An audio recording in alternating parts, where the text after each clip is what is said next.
Good morning, everyone. If we can find our way to our seats, that would be fantastic. Gosh, it got awfully quiet quickly.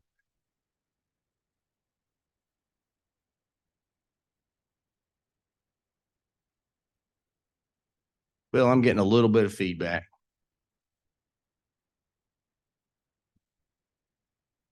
You've got it amped up for some of the more soft-spoken folks, I expect.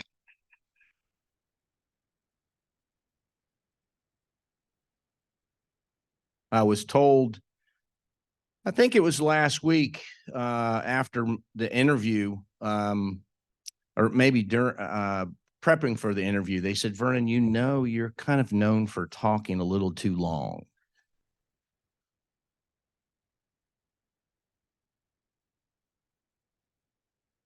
All right. Do we have any other folks coming in, Michael or Marnique? Can we go ahead and get started, you think? Since we can hear a pin drop, y'all really. Well, good morning. I am delighted, absolutely delighted to see everyone and welcome all of you to the Pines. Now, sometimes you think, what is the Pines? You know, what is the Pines? Is it bricks and mortar? Is it people? Is it the community? Is it all of the above? I would venture to say it's all the above, right? So we talk about the Pines all the time. The Pines this, the Pines that. But everyone, and I mean everyone that I've ever heard refer to the Pines at Davidson, does it in a very positive manner. You know, we're not perfect, but they do it in a very positive manner. So it gives me great pleasure to welcome you to the Pines 35th anniversary program. I'd like to thank Martha Peck for performing so beautifully as our pianist this morning. Thank you, Martha.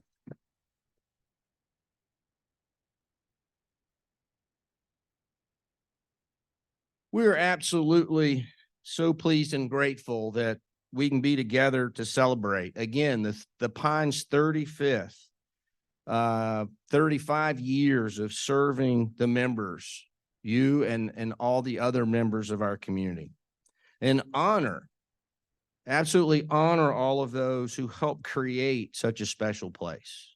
This is a special place.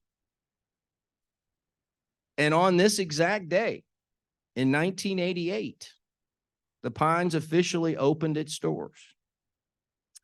We actually have a photo of the official ribbon cutting that day.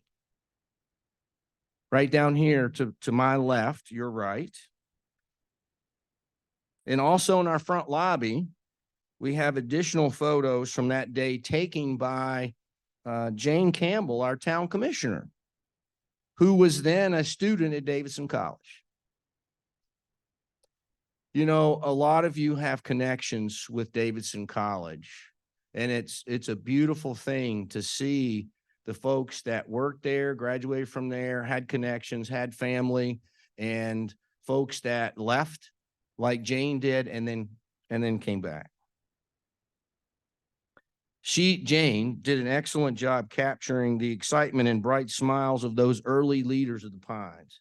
Everybody is really excited to be cutting that ribbon and participating 35 years ago today. In those photos and with us today is Reverend Charlie Raynell. He was instrumental in helping create the Pines, and we'll welcome him to speak in a few minutes. I also hope that you've had an opportunity, and most of you should have, our history book. We Were Meant to Be, titled We Were Meant to Be. Some of you probably know this book a whole lot better than I. Some of you helped write it and develop it, create it, and have read through it many, many times, I'm sure. And it shares stories about the early years of the Pines and those folks that were instrumental in the development. quite a few current Pines residents, actually, who were members of Davidson College Presbyterian Church. It took me a little bit to understand everybody when I interviewed, when I came here for an interview, a telephone interview, DCPC, DCPC, DCPC. It's like, what is DCPC? You know, it was almost like some cult or something. DCPC, DCPC.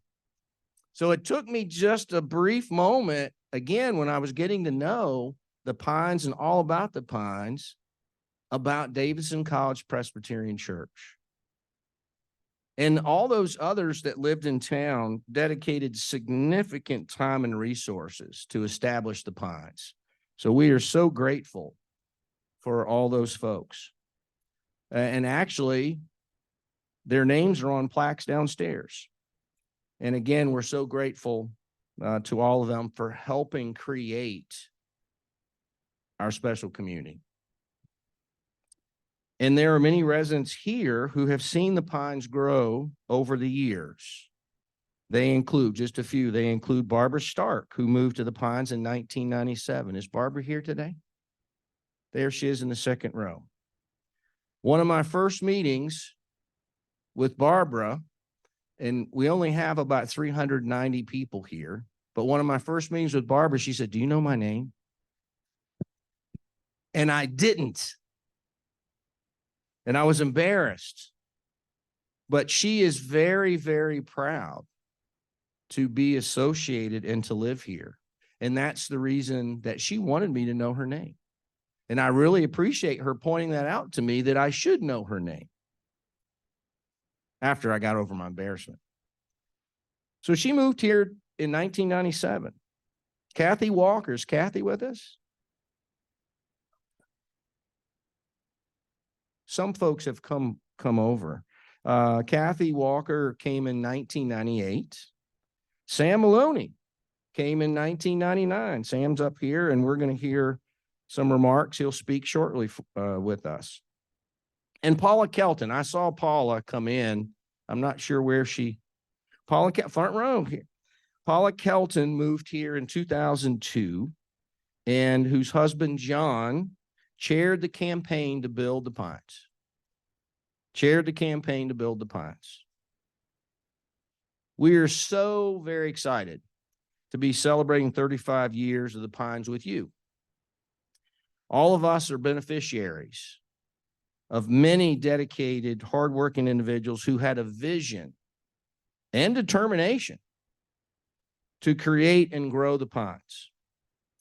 Today, we gratefully reflect on their enormous contributions to all of us. So now I'd like to welcome Reverend Charlie Raynell, who will lead us in prayer and offer some reflections. Charlie?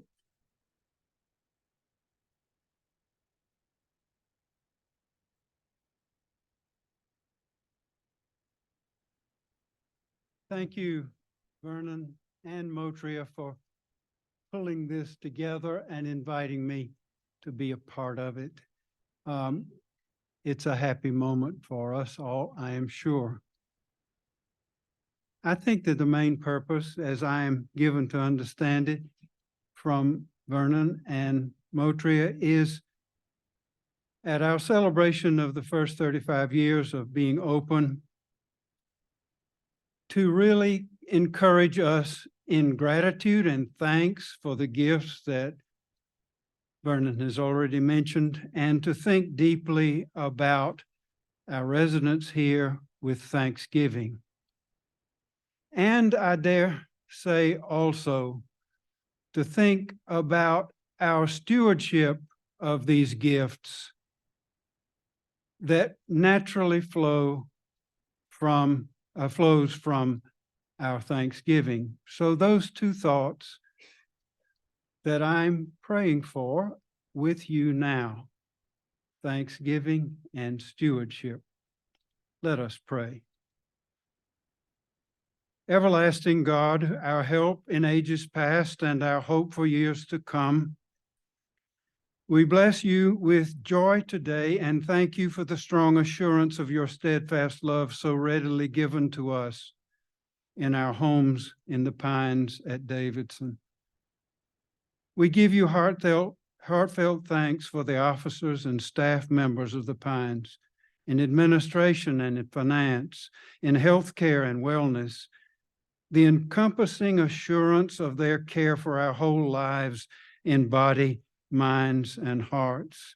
We are glad every day for dietitians and chefs, delicious meals. We are grateful for the knock on our door by our cleaning staff. We rejoice in the planting and care of the gardens and arboretum that adorn our windows and shade our walks. We're glad for the chaplain, the worship that nourishes our soul, for classes and arts that brighten our spirits and enrich our minds, and many, many daily examples of personal care and concern of our very neighbors nearby in this place for each other in each room and apartment. We honor our blessings today that come from our neighbors in town, children and adults, citizens of Westside Davidson and Eastside Davidson, businesses and services, offices of mayor and commissioners, students and faculty of Davidson College, religious leaders in temple and churches, for greenways and byways that contribute to our pleasure in our village. We remember with respect those who developed, cherished the vision, the founding donors, the talents and experts in business, in architectural design and construction and hospital care and certificates of need, and always the persuasive word about everything this lovely continuing care retirement home offers us here. Surely of all people, we have received 1,000 blessings and more from the past. And so we are grateful to you, O Lord, our Creator and our Redeemer. Now we are brave, humbly, but with good intent and promise to become good stewards of a gracious past for the sake of a promising future. The Hebrew psalmist reminded us with his hymn, Lord, you have been our dwelling place in all generations. So our earthly home is our dwelling place. Our earthly home is at also and at the same time a way station, for the eternal God is our everlasting dwelling place. So with our thanks, we pray, let your work day by day be manifest in us, your servants. Let your provision for us be remembered and loved by our children and grandchildren who may be future residents. Let your favor be upon us and prosper the work of our hands in every day that you give us, and enable us to build on a stewardship of the blessings of the Pines for the next 4 decades. Oh, prosper for us the work of our hands in hospitality for generations ahead. And so we pray, O God, hear our prayers of thanks and our vows of stewardship. For in your holy name we pray. Amen. It is my pleasure and privilege to introduce to you Miss Mary Weeks Fountain, co-chair of Vice Chair of the Board of Directors of the Pines.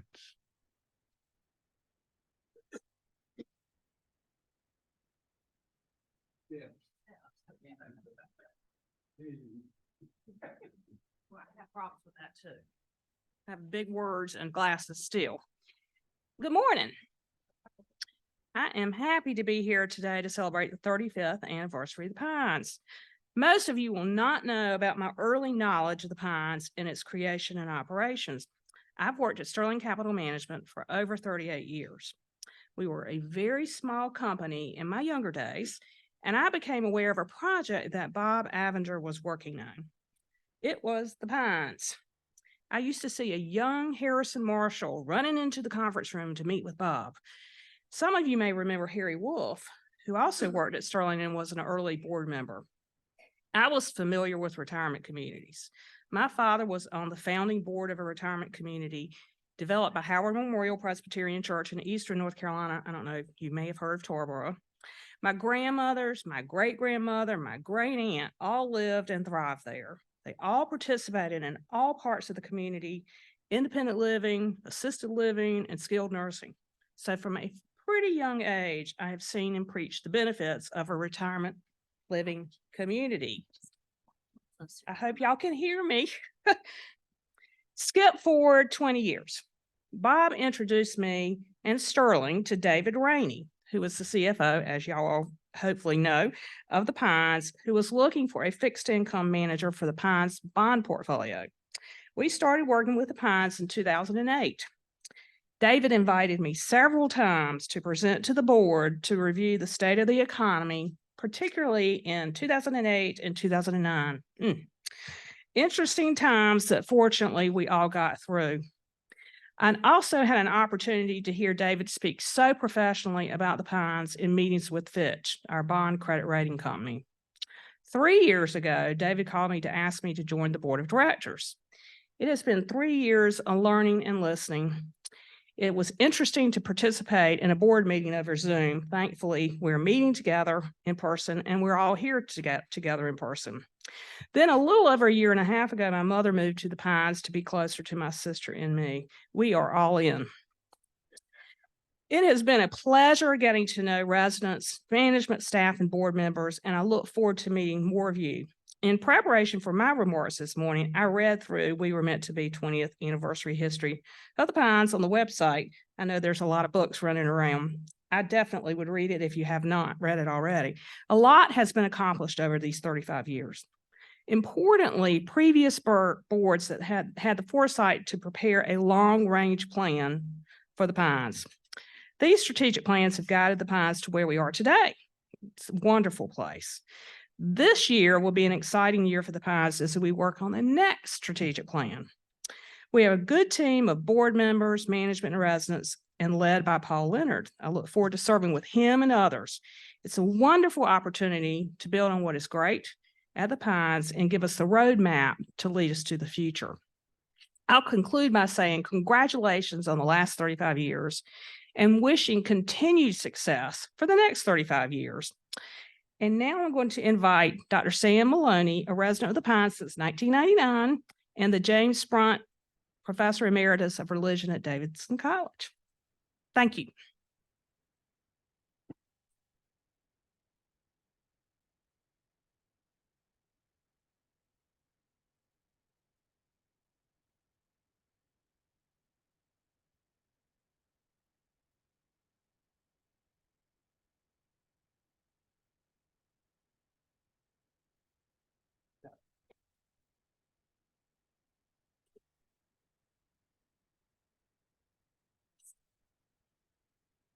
Thank you.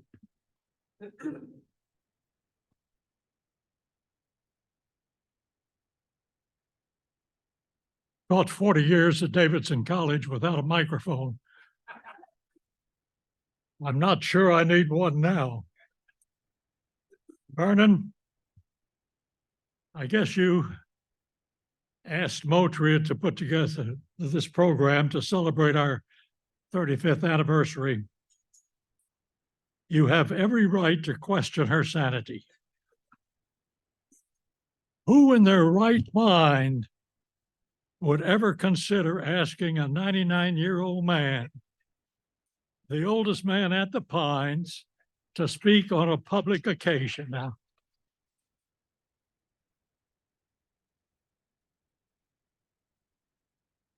Well, however messy I make of this, you should be assured that the Pines and the world are better places because Motria is in them.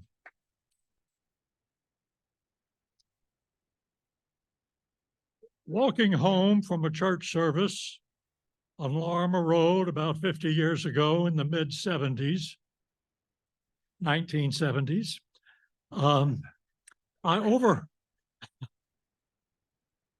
I overheard Bill and Betty Cumming and Mildred and Katie Workman discussing how great it would be if we had a retirement community in Davidson. We wouldn't have to leave Davidson. A lot of retired and senior faculty were thinking the same way. To Sam Spencer's credit, he was president of Davidson College. He thought it might be possible. Plus, some leaders in the church thought that way. They formed the Davidson Retirement Community Committee. They discussed it, explored it. They consulted with the director of the Highland Farms in Black Mountain. The trustees set aside acreage at McConnell Pond for consideration. And you know, the times weren't right. The financial scene was poor. Gasoline, which had previously sold for $13 a barrel, had gone up to $34 a barrel. Gas was scarce. We used to have to go to the Amoco station on Catawba Avenue in Cornelius to get in line to fill up the car. Well, this book, We Were Meant to Be, tells how all of this came about. In 1980s, the financial picture had changed considerably. Previously, it was very discouraging to making any big investments. But in 1980, fortuitously, the right people were on hand to get this idea of a retirement community in Davidson moving. It began in 1979 when the Davidson College Presbyterian Church called Charles Rennell to be pastor. He was a Davidson student, class of 1965. As a former pastor, I was amazed at his audacity, his courage, his daring. He formed a corporation. He and 3 other members formed the Davidson Retirement Incorporated Group, the Davidson Retirement Community Corporation. He and Bob Salestead, my next door neighbor on Hillside Drive, director of development at the college and in charge of public relations, or on the corporation. Bob Avenger, a former professor of economics at Davidson College. William H. Kane, a real estate lawyer. Well, those 4 people began.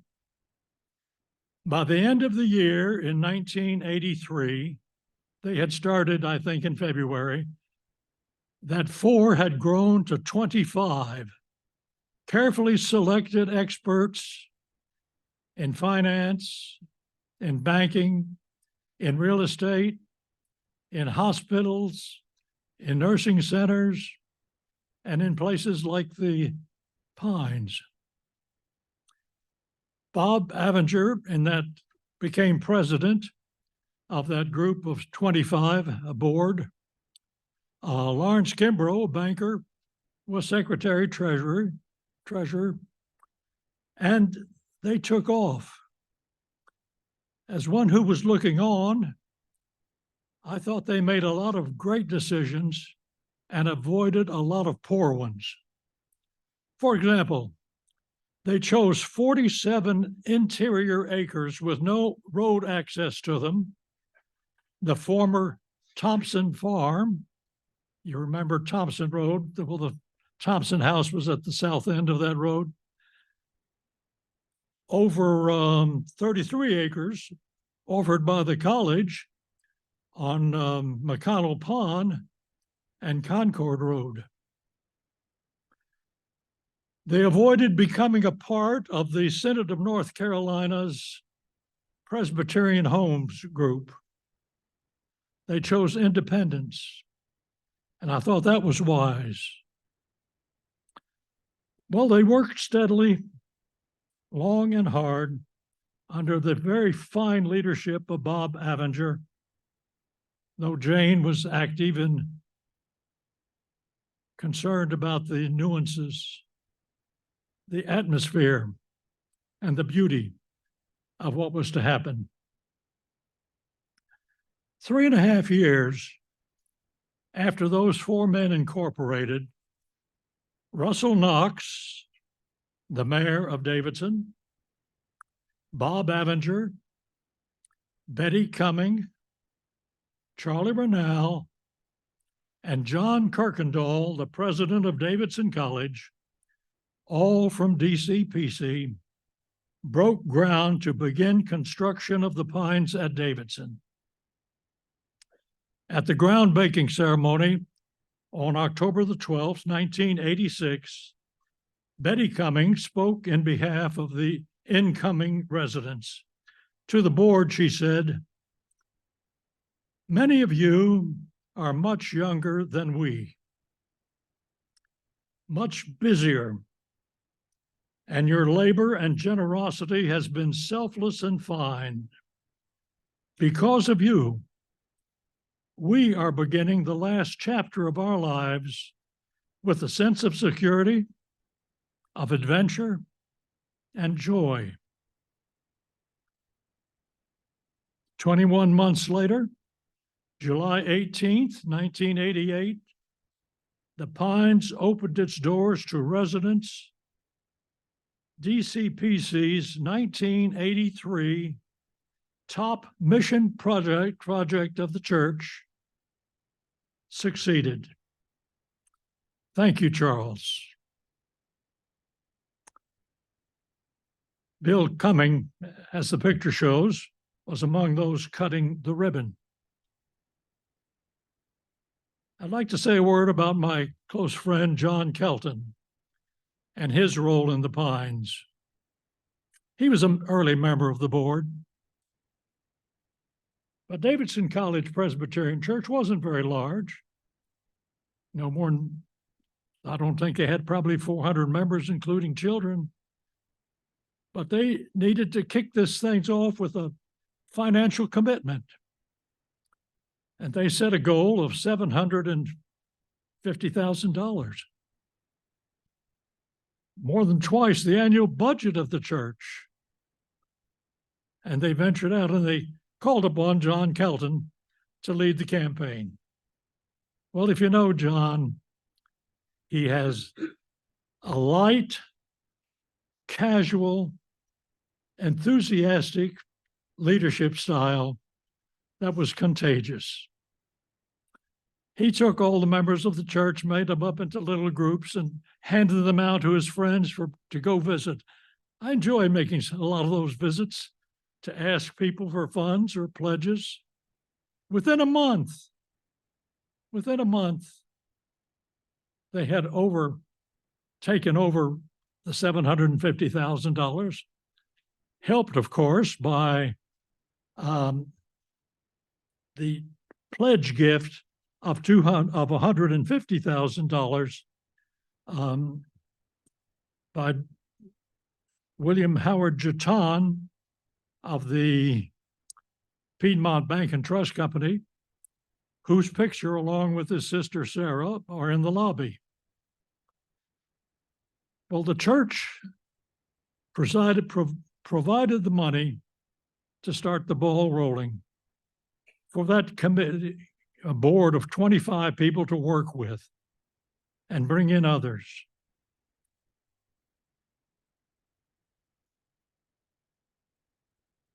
He was so successful, John had attained a reputation.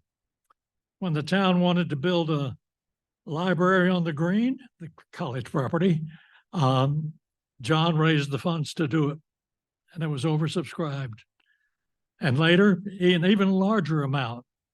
He led the campaign to make the Ada Jenkins School area a community center. John's contributions were unmeasurable. When Louise Nelson died in 2008, she was a former professor of economics at the college, the first woman to get tenure. She had come to the Pines, I think, in 1998. Well, for almost 10 years, she single-handedly chaired the Learning and Retirement Committee. She'd visit offices and stay there until a professor got back from teaching and asked them to come. She boasted to me that she had never had anyone turn her down. I could believe it. Well, after her leadership, John Kelton took charge of that committee. And he formed a committee, the Learning and Retirement Committee. And some people said correctly, it took 6 men and a computer to replace Louise Nelson. And it did. Not only that, when the time came to build a book about the Pines, John Kelton had a leadership role in this, at assembling the people, collecting the material, and turning out We Were Meant to Be. Thank you, Paula, for helping him. I'd like also to thank a hero of mine, unheralded Dr. Richie King, professor of math at the college. His wife, Patty Kimbrough King, had served on the board and chaired it from 2006 to 2008. Well, Richie assumed responsibility for having a Sunday Bible class here. He taught in it. He arranged for a stable of teachers to alternate Sundays. And from 1988 to 1995, when Charlie Rennell pressured me into teaching a mixed adult group at the church, I took my turn every 4th or 5th Sunday in teaching and got to know and love the people here. Well, Richie King is still doing that. 35 years later, he is the responsible person for teaching and getting teachers to man the Sunday class here. And I thank him for that. Well, you all think you're celebrating the 35th anniversary of the Pines. We're really celebrating the 35th anniversary that our good Dr. Ron T. Beeman has been the physician here. And that's a long, but more than that, he came to the clinic in 1988. He has been my primary care physician for 35 years. Or as he would put it, I've been his patient for 35 years. And you can see what a job he has done. But I can't help but fault you, Ron. There's one area of your practice that needs a lot of work. During the years that he has been taking care of me, I've lost 2 or 3 inches in height and gained them around the middle. You need to work on that area.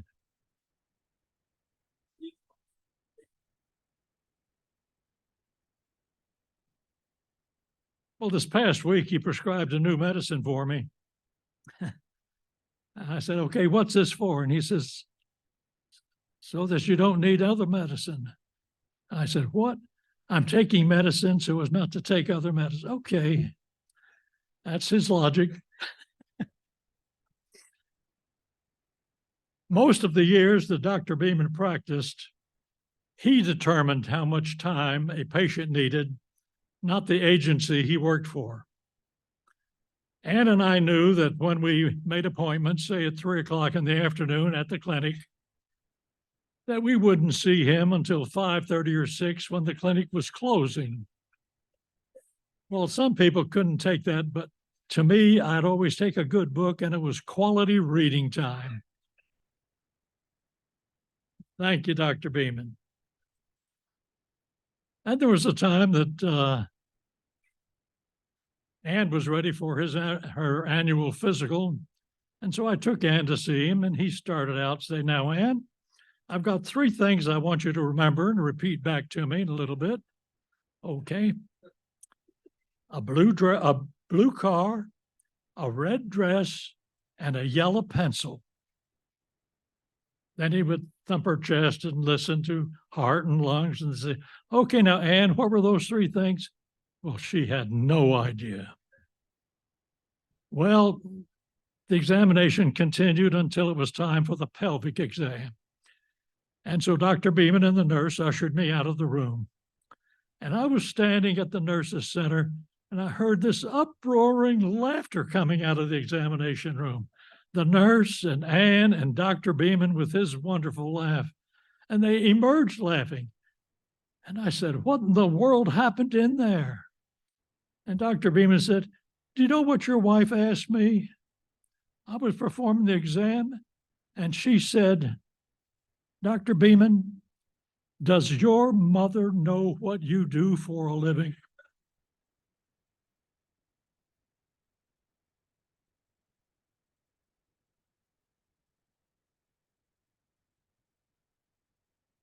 Well, Dr. Beaming, whatever you do for a living, keep on doing it.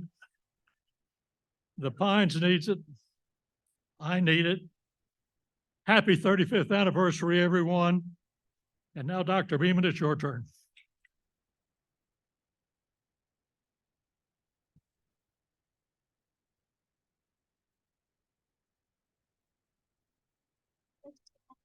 No, that's...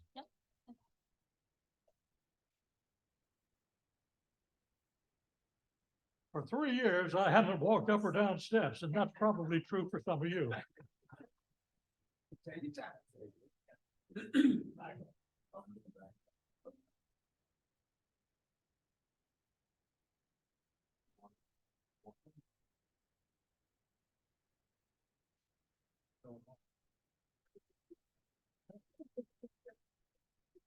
All right.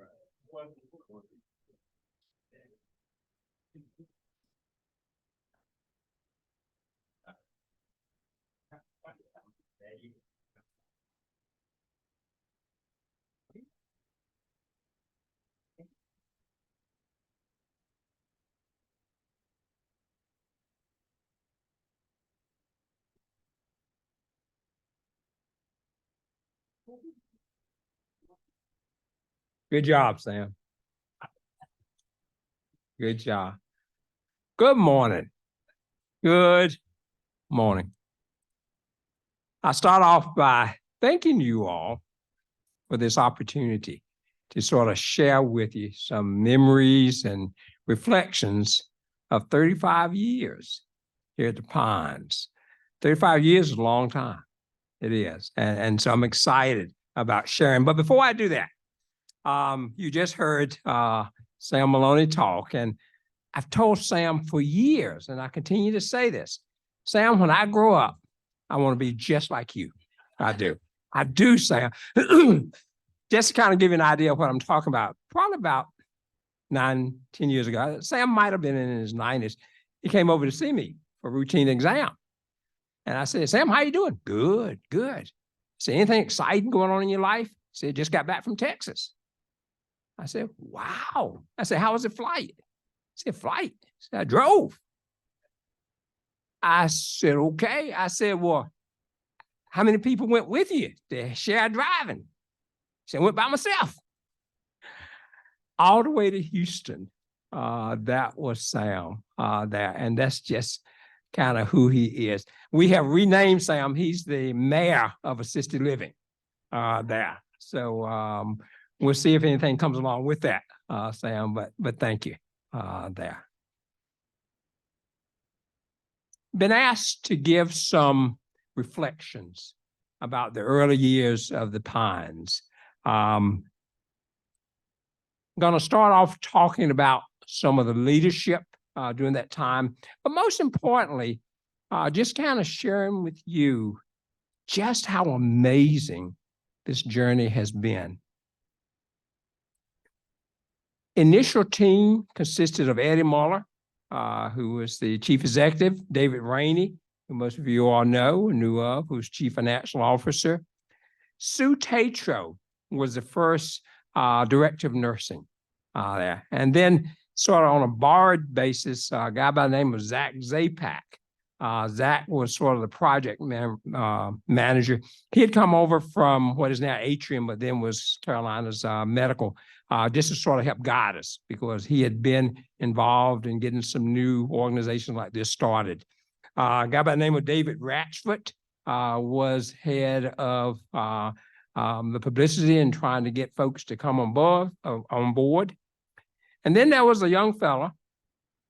And the thing I remember most about him is at that time, he didn't have any gray hair. Name was Ronnie Beeman, came on as medical director. I came on about 3 months before the Pines opened there, and it's been absolutely amazing.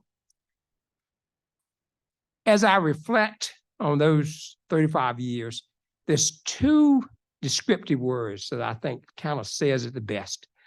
One is team, and the second is blessed. Folks, we here at the Pines have been blessed. From the very beginning to right now, we have been blessed. And I want to sort of share with you why I feel that way. From the very beginning, we realized that it was more than just a group of individuals getting together, that the picture was bigger than that. It wasn't just folks coming in to do individual jobs, but this was a project for a team. I've learned through the years that how you start a journey oftentimes influences how you continue on that journey. And so at the very beginning, we set our goals to provide the very best of care that these residents here could desire. And that was more than just medical care. That was psychosocial, that was environmental, that was communication, talking to their families, letting them know what was going on. So we wanted the whole picture. And we were dedicated to try to make that environment the very best that it could be. From that grew a culture. And that culture says, if you really want to provide good care to folks, the best way to do that is to treat them the way that you would want someone to treat your mom or dad. And we really bought into that. That really meant a lot to us. And so if it meant that you took a little bit longer to do something for them, if it meant that you need to bend over backwards to get something done, if you needed to give a smile, to get a smile, whatever it took, we felt that was worth the energy for us to do it. Because again, if we felt like that was what would make our parents happy, we felt like it would probably make you all happy as well. So that motto has never changed. I preach that to the younger folks coming on even now. Treat people the way you want someone to treat your mom. I used to say mom, and then folks would say, yeah, you had a dad too. So mom and dad. But if you really believe in that, and we tried to bring that up, not just from the leadership team, but all the way down to CNAs and folks on activities, everybody buying into that. Treat folks the way you want someone to treat your mom or your dad. And it really does make it different.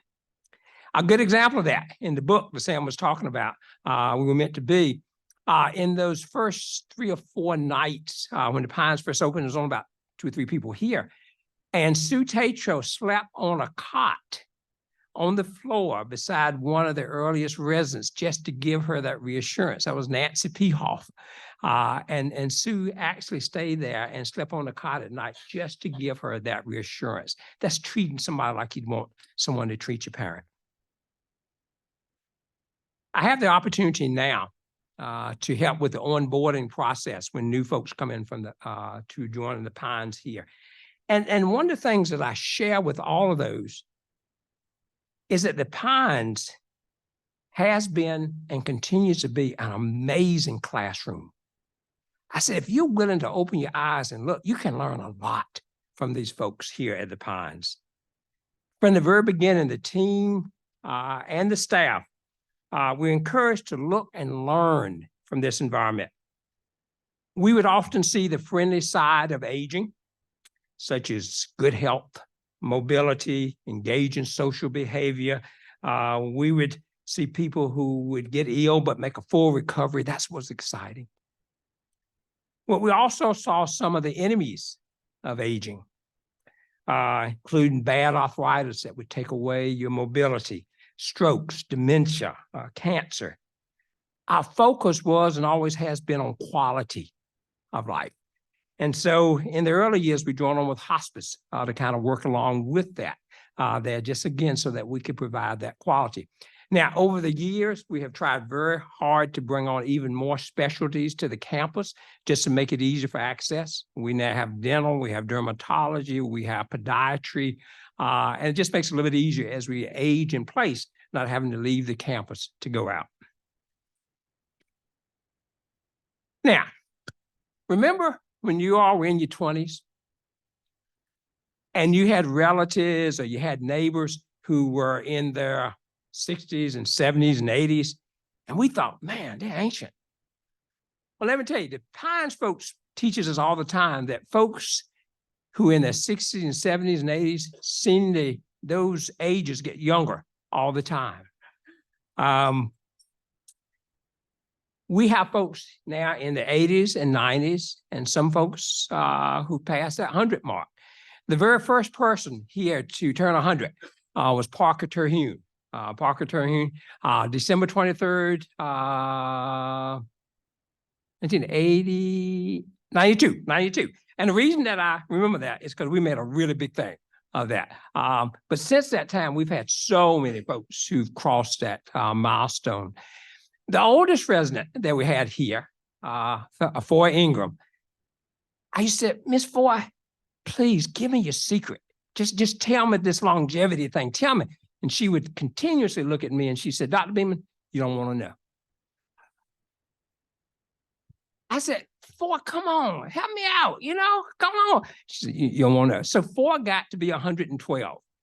At 112, Foy was the oldest resident in North Carolina. And at that point, actually in much of the country.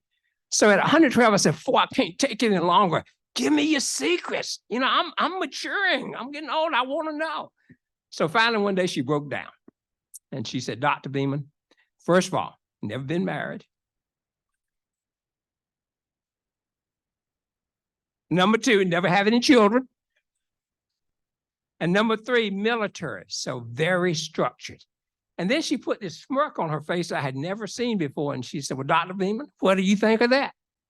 I said, Foy, that's easy. I'll never live to be 112. Just that simple. We had one of the retired doctors here who was recognized he was in the Senior Olympics and he won for his age group. I think he was in his 90s. And so he was going to get the award. And I said, Doc, well, talk to me. How'd you do this?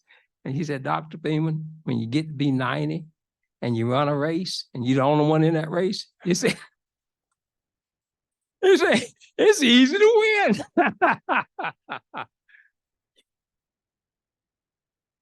From the very beginning, I'm going to speak through. But from the very beginning, we've had some really interesting people here at the Pines.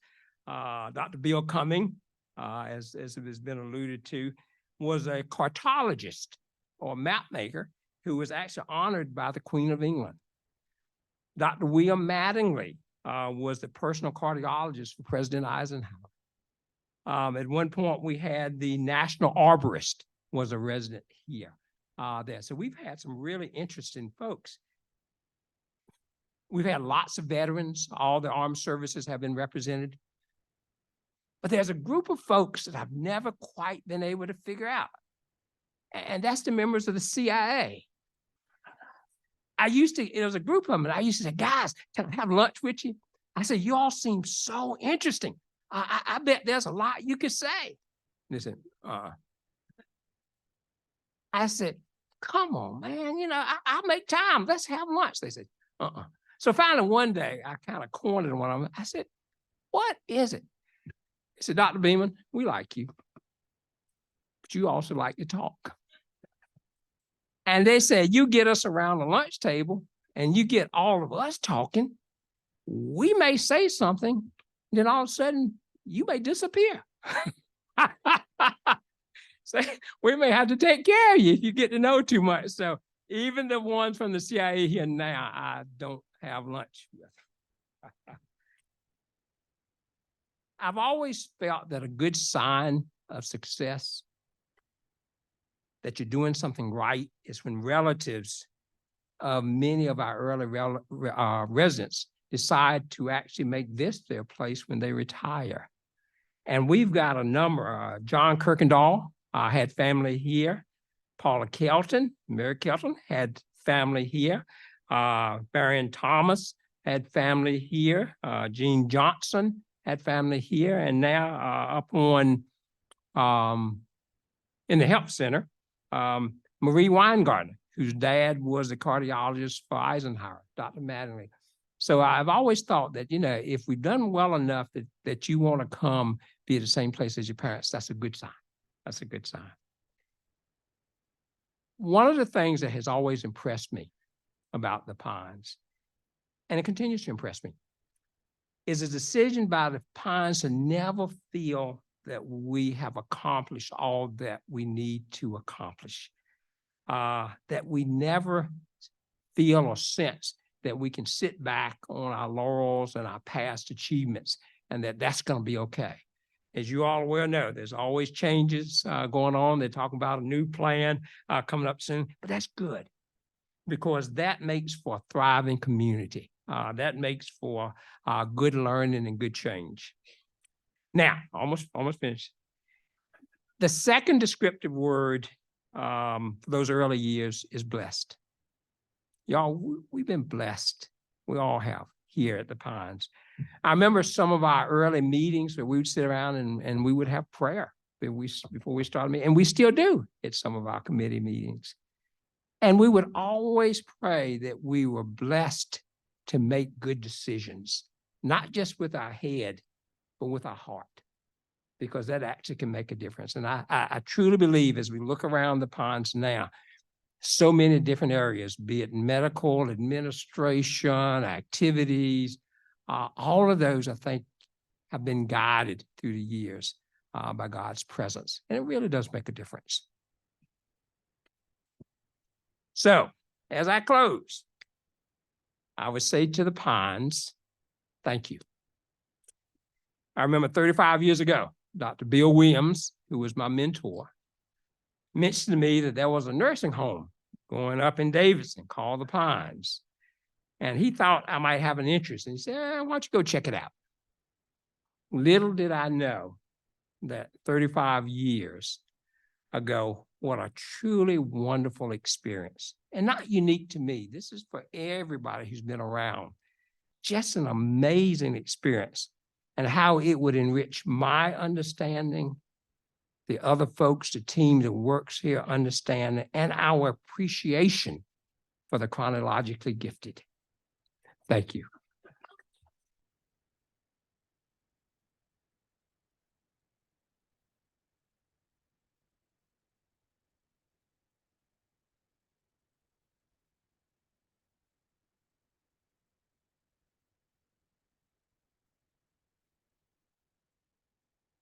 It's really hard to follow speakers like that.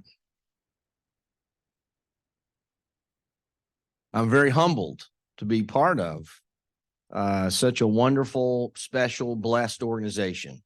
I've said that many times that I really appreciate the opportunity, and it is an opportunity and a blessing to be here to serve the Pines and to serve you, to serve the staff, to serve our team members, still trying to make that change from referring to our staff as team members, because we truly believe that. And not only is it it's a true blessing to have residents that have had family members live here. It's a blessing to have team members that have had relatives and parents and grandparents work here. And every Tuesday, we welcome new team members if we've hired any. And just earlier this morning, I had the opportunity to welcome to the Pines Day some new team members. And 3 of those folks have relatives that work here. one daughter, her father works here. We had a niece that same gentleman works here. And then we had a young lady that her grandparents work here. And so it's a truly special place. And if you didn't know it was special before you came to this program this morning, you absolutely know it's special now. Absolutely know it's special. So thank you, Dr. Beeman, for your reminiscing and for your 35 years of service. I have a brother that is a doctor. He went to law school first and practiced law, and then he became a physician, been practicing medicine for 20 plus years, practiced law for about 10. And if he were here in the room, I'm sure he has a great bedside manner, but I've never met a physician that has a better bedside manner than Dr. Ronnie Beeman.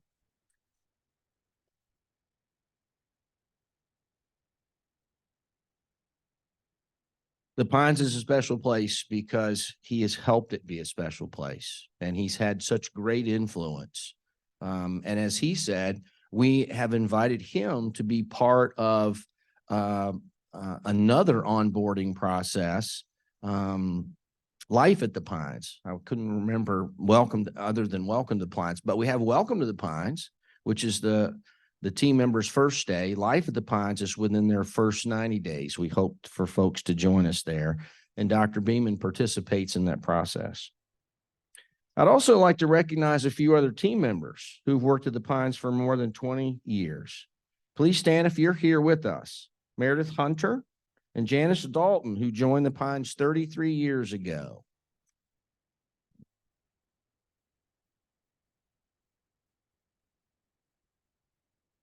Tammy Powell, who has been here for 31 years. Is Tammy here? Tammy? Wanda Alexander and Crystal Klein, both of whom started working here about 30 years ago.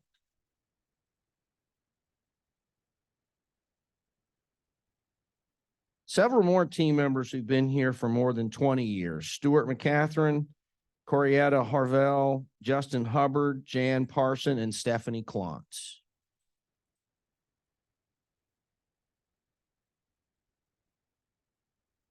We are absolutely grateful for your dedicated care and service to our residents. Absolutely. Let's give everybody a round of applause.